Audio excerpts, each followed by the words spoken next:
Hi everyone, I'm Robert Moody. I'm the music director of the Portland Symphony Orchestra. I'm here in the U.S. Customs House in Portland, Maine. We have a great series of video segments for you to help you get ready for the concerts in the 2016-17 season. These are called Online Insights.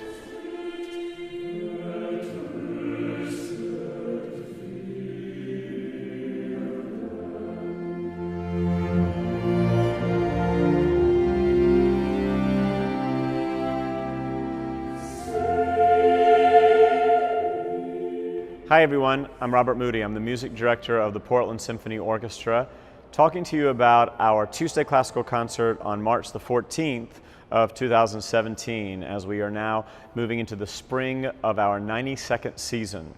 I'm standing in the U.S. Customs House in Portland, Maine, a building that was built in 1867 after the Great Fire of Portland. And I find it very interesting that 150 years ago, just as this building was being built, another building was being built, the building of one of the greatest choral works of all time. This really genre-changing, genre-evolving work, the BRAHMS Requiem. Johannes Brahms, as is true with so many composers, tend to be at their most poignant, their most substantive. They tend to have the most say when they are speaking to the human experience. And in this case, Brahms was speaking to his own personal experience in writing the Requiem. It's the largest work that he ever wrote, that is to say the longest work that he ever wrote, and it came after two events. It existed after the illness and death of his very close friend, Robert Schumann. The great composer had a difficult end of life. He became mentally very unstable and died a pretty sad death. And Brahms was very close to Schumann and his wife, Clara Schumann, and was there for that time period. Also, Brahms' mother passed away, and I think for anyone who has lost a parent, you have that understanding of the power of it and the way it affects you. These factors weighed into Brahms wanting to write this piece, the Requiem. Now, it's called Ein deutsches Requiem. In English, that translates to a German Requiem. It's very interesting. Brahms wrote to many friends after the fact that he said, I really wish I would have left the word German out. I should have called it a human Requiem. We should also first clarify what a Requiem is. If you don't come from the Catholic Church background, you may not know that a Requiem is a Catholic service of worship in honor of one who has just passed away. All requiems up until the time of Brahms were written and performed in Latin, the language of the church. But Brahms wanted to do something different. He wanted to write this human requiem, and he wanted it to be immediately understandable by the people listening to it, presuming that people sitting in a congregation or in an audience would not be fluent in Latin. So he wrote this requiem in the language of his people, in the German language. There's been a lot of discussion about this work over the years in every country in which it's performed, and the question is always, do you do it in German, the language that Brahms used, or do you do it in the language of the vernacular, in our case, English?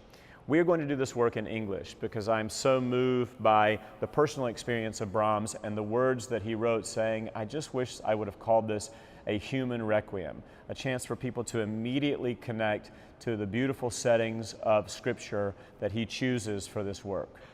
The Portland Choral Art Society and the Oratorio Chorale joined the PSO for this work. Also, two of my very favorite soloists, soprano Twyla Robinson, who will be making her debut with the Portland Symphony Orchestra, and one who has become a real favorite here, singing with me, baritone Troy Cook. The solo sung by Twyla Robinson is one of interest. This is a movement that Brahms added after he had completed the entire Requiem and added after the death of his mother. And the words that the soprano sings are basically, you shall have comfort as a mother comforts her beloved child. Twyla Robinson likes to do something very interesting in the way she sings this piece. I've done it with her before. And I'll just encourage you to come to the concert to see what I'm talking about. It's very powerful as she really represents the voice of, say, an angelic mother giving comfort to her child. Now, the concert does not consist just of the one piece. It consists of the Brahms Requiem as the ending, but actually we are going to preface the Brahms with two more pieces, and by the way, no intermission. We begin the concert with work of Johann Sebastian Bach. We've also performed Bach already on this season, the Bach Double Violin Concerto. Very different work by Bach. This is now an orchestral setting of one of his chorale tunes called Komm, süsser Tod. Komm, süsser Tod means in English, come sweet death. And it's a really poignant memorial work for one who has passed away. Without pause, and as the last chords of Komm, süsser Tod come to a close, we begin the first chords of a work by a living composer, Dan Forrest. Dan is a friend of mine and an incredibly prominent composer in the choral world.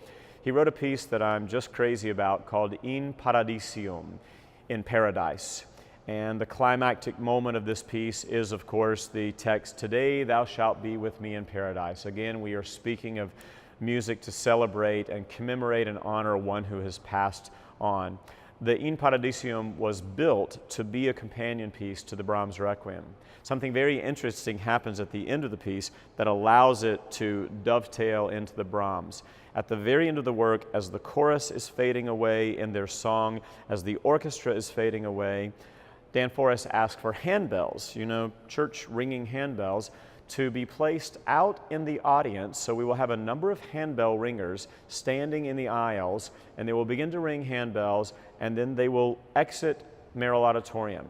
And as they exit and move into the lobby, and the sound of the bells flies away, heads off maybe to heaven, just as we can barely hear the bells anymore, I will begin the first chords of the Brahms Requiem.